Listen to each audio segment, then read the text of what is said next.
Well, if you're looking for something to do on a weekend this fall, head to Preston to explore the only cave in the state to be protected as a Minnesota State Park. Caves are sound, they are sense, they are feeling. They are also a window to the past, providing a glimpse at the immensity of time. You'll see some of the fossils in the limestone still here in the cave. The cave developed about between 1.5 million and 1.5 million years ago. Cave specialist Dawn Ryan manages Mystery Cave, the longest cave in the state with just over 13 miles of surveyed passage.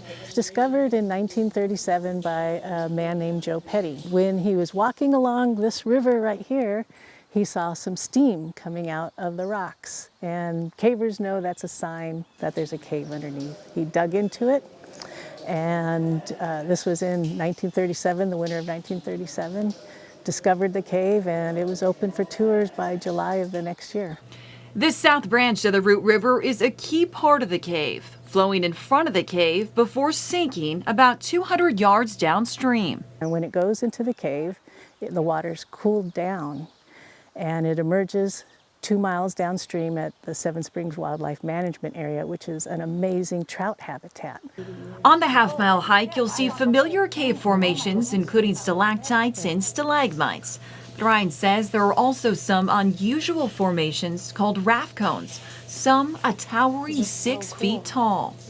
And the calcite drips and floats on the surface, and it stays on the surface until something disturbs the water, the tension, and those rafts slowly sink to the bottom. And over years and years, hundreds and thousands of years, those rafts build up into making a cone. Aside from its unique features, Mystery Cave also offers large pools of water, including Turquoise Lake. It's around 8 feet deep. Your senses the entire tour are constantly ignited. When you leave the surface and go underground, it's a whole different experience. For me, when I'm standing in the cave, I hear the water gently dripping down. You can't hear the outside noises like the airplanes and cars and things like that. And so it's a time when you are completely surrounded by the earth. So it's a really neat experience. Well, if you're wondering whether or not the cave has bats, it does in fact have 4 different types of bats, but Ryan tells me the population has drastically decreased due to white nose syndrome. She said about 94% of the population has died. They used to have thousands, now just a couple hundred.